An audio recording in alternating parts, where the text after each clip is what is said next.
declinas en la frecuencia de algunos loci, ¿sí?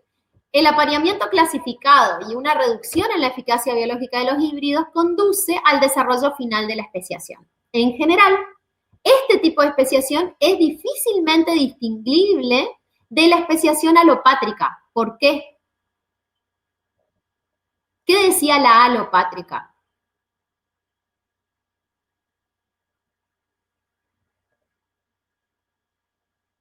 Chicos, ¿están presentes?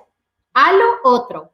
Pátrica, patria. Otra patria. En este caso es difícil distinguir porque podría decirse que las condiciones son tan distintas entre un lado y el otro que la selección natural diversificadora selecciona individuos de este lado y de este lado. Y eso a lo largo de la historia evolutiva hace que generen divergencias tan grandes, digamos, que se generen dos especies distintas. Pero en realidad parten de una misma zona geográfica, ¿sí? El ejemplo, por ejemplo, es esta. Esta especie, ¿sí? Anthoxanthum, ¿sí?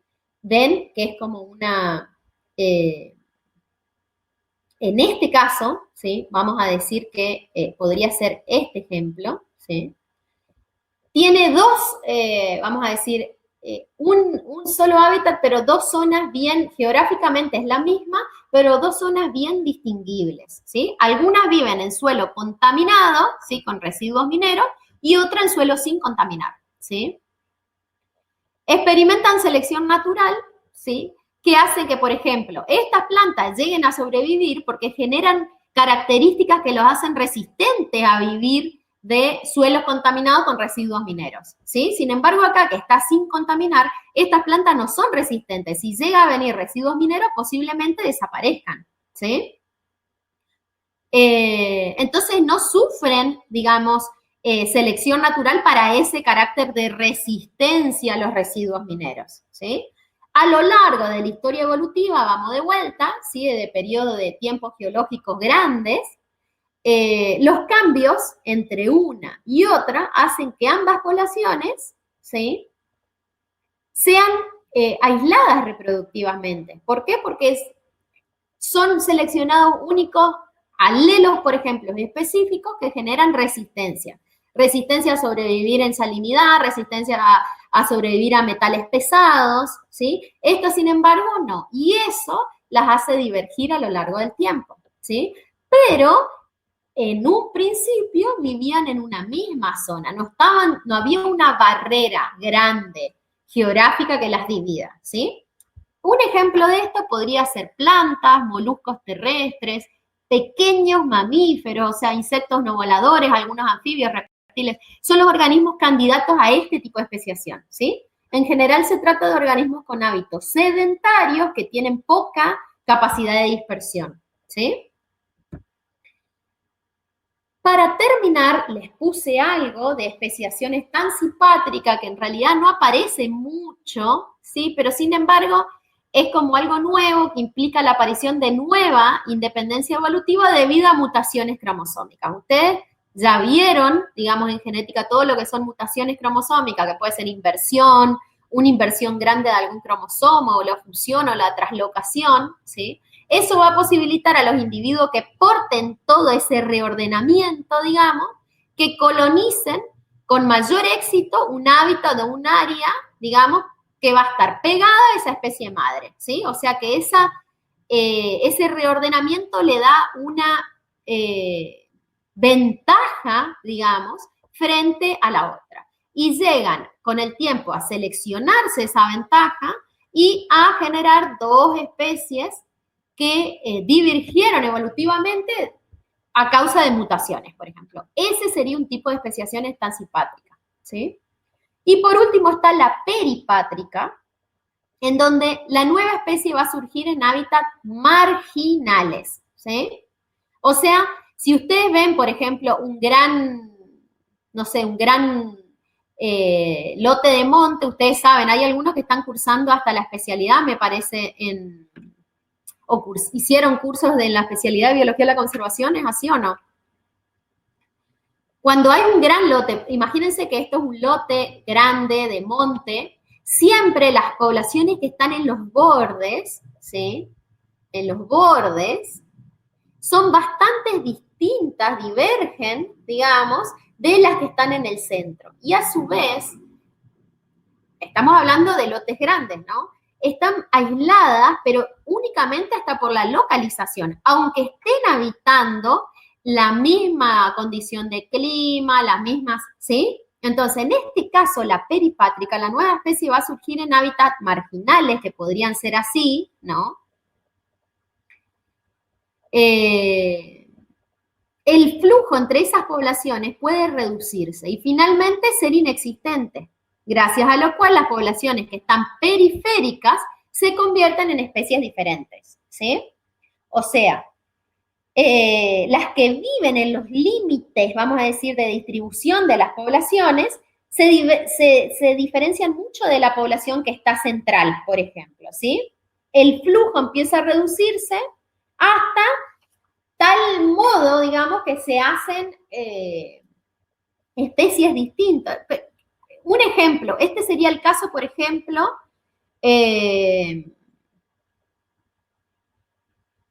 de sin haber un aislamiento geográfico específico, como una barrera, como el volcán que vimos que directamente generó un límite de separación, la adaptación que pueden tener a este ambiente, que por ejemplo, este ambiente, si acá hay desmonte y esto es todo monte, este ambiente es como más desértico que este que es monte puro, por ejemplo, ¿sí? Esto sería como parche entre zonas que no tienen nada de vegetación y zonas que empiezan a tener vegetación. Entonces, las poblaciones que generalmente viven acá se adaptan a una zona que es diferente a la zona central, ¿sí? Hay un ejemplo que es el que le quería dar, que es la drosófila, que digamos, ustedes conocen drosófila en genética para los ejemplos de mutaciones, para drosófila como uno de los organismos más estudiados, vamos a decir, ¿sí? En Hawái, por ejemplo, se vio que la drosófila tenía en toda la isla, porque vieron que Hawái tiene un montón de... Es un archipiélago, obviamente, ¿no? Pero parece que toda la cantidad de drosófilas que hay, que dice que son como más de, no sé, 400 y pico, 500 especies, vamos a hablar aproximadamente, surgieron mediante especiación por migración y diversificación, ¿sí? Muchas de esas especies, por ejemplo, pueden ser propias o endémicas de una isla, ¿sí? Las islas tienen poblaciones muy pequeñitas en número, ¿sí? Lo que sugiere que, por ejemplo, son una drosófila, ingresa a una pequeña isla, funda una colonia, por ejemplo, con muy pocos individuos, y después diverge de la que está al lado en un tiempo evolutivo considerable, estamos hablando, ¿no es cierto? ¿Están presentes todavía o estoy hablando sola? Estamos, profe, sí. Bueno, porque nadie habla, nadie dice nada. Entonces yo acá les puse únicamente, para que les quede un poquito más claro, estos dibujitos, que no sé si les ayuda o los dificulta, pero en los 4 tipos que nosotros vemos de tipos de especiación alopátrica, peripátrica, parapátrica y simpátrica, ¿sí?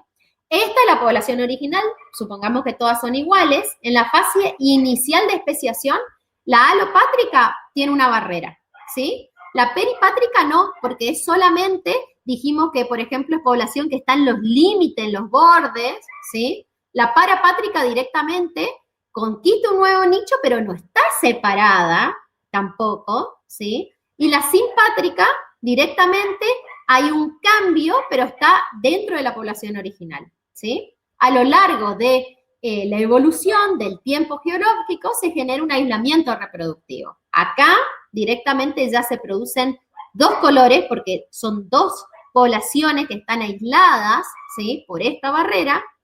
Acá lo mismo, es un nicho que está completamente aislado ya de la otra. Este es un nicho que está adyacente y este es un nicho que está dentro de la población original, ¿sí? Pero en todos estos casos, de acuerdo a cómo se inició en esa fase de iniciación, va a generar nuevas especies, ¿sí? Por barreras, por zonas marginales, compartiendo, ¿sí? Al principio el mismo nicho, pero en todos los casos son mecanismos de nueva especiación, ¿sí? Yo les hice un resumen, no les puse acá peripátrica y porque recién lo dijimos, ¿sí? Pero le hice un resumen de qué significa el concepto biológico, ¿sí? Cómo las especies se mantienen separadas o no, ¿sí? Cuáles son los métodos de especiación y qué significa, por ejemplo, especiación alopátrica o simpátrica, ¿sí? Hay bibliografía que yo le subí a ver, a la... Hay bibliografía que yo le subí al aula virtual, ¿sí? Hay algunas que son, que les va a servir mucho para el examen, digamos, y hay otra que es optativa, pero las optativas están buenísimas también, así que les sugiero que lean, digamos. Y a pesar de que a mí se me hace que es un tema que ustedes ya vieron en otras, quizás hasta en la secundaria, es un tema que está bueno para leer. Acá hay alguien que escribió y que yo no vi al chat. Puede ser la genética. Bueno, tarde porque no lo vi. Les sugiero que lean, digamos, ¿sí? Y obviamente, no sé si tienen alguna duda, si no lo escriben al foro. Y por otro lado, quiero dejarles ya medio tranquilo, quería hacer algo que no sea tan largo como para que genere un repaso y ustedes saben que a las 11 puntual comienza el examen, ¿sí? Así que tienen media hora como para hacer un repaso. Otra de las cosas, lean porque vuelve a ser